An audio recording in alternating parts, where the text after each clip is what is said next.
हरे कृष्ण दोस्तों। ये कहानी है राहुल और अंकिता की। दोनों एक दूसरे से बहुत प्यार करते थे, एक दूसरे के साथ पूरी जिंदगी रहना चाहते थे। लेकिन राहुल की माँ को ये रिश्ता बिल्कुल भी पसंद नहीं था। फिर भी बेटे की जिद के आगे उन्हें झुकना पड़ा और राहुल और अंकिता की शादी हो गई। क्योंकि सास को रिश्ता पसंद नहीं था, इसलिए सास बहू में खटपट रहने लगी। अंकिता पूरी कोशिश करती अपने आप को सास के हिसाब से एडजस्ट करने की, लेकिन वो नहीं कर पा रही थी। जब तक लड़ाई घर के अंदर रही, दोनों साथ रहते रहे। लेकिन जब राहुल की माँ ने अंकिता की बुराई दूसरों से करना शुरू कर दिया, बाहर वालों से करना शुरू कर दिया, तो अंकिता का जो सब्र का बांध था वो टूट गया। वो चाहती है अपने घर, अपने पिता के पास, जो आयुर्वेद के बहुत बड़े डॉक्टर होते हैं, और उनसे कहती है कि पिताजी, या तो मुझे राहुल से डाइवोर्स दिलवा दो या फिर मेरी सास को मार दो। मैं अपनी सास के साथ अब एक पल के लिए भी नहीं रह सकती। पिताजी समझाते हैं, बेटा अभी आपकी शादी को 6 महीने हुए हैं, आपको लगभग कम से कम 2 साल का समय अपनी सास को देना चाहिए, रिश्तों को एडजस्ट करने के लिए देना चाहिए।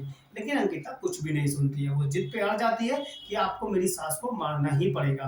पिताजी सोचते हैं और कहते हैं कि बेटा देख, एकदम मारूंगा तो सबको शक हो जाएगा, इसलिए ये दवाई उनके खाने में तू रोज मिलाना और धीरे धीरे करके उनको हम मारते रहेंगे और 6 महीने में उनकी मौत हो जाएगी। लेकिन एक चीज ध्यान रखनी पड़ेगी, इस दवाई को लेने वाला अगर वो दुखी होता है, परेशान होता है, तो इस दवाई का असर खत्म होना शुरू हो जाएगा, और अगर वो खुश रहता है तो उतनी ही जल्दी इस दवाई का असर होगा। इसलिए तुझे 6 महीने तक अपनी सास का पूरा ख्याल रखना है, उनकी हर बात माननी है, उन्हें किसी भी तरह की टेंशन या गुस्सा नहीं दिलवाना है।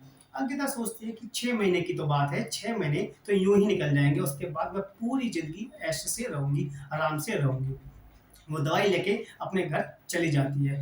अपनी सास के खाने में रोज वो दवाई मिलाना शुरू कर देती है, लेकिन अपनी सास का पूरा ख्याल रखती है, उनकी हर बात मानती है।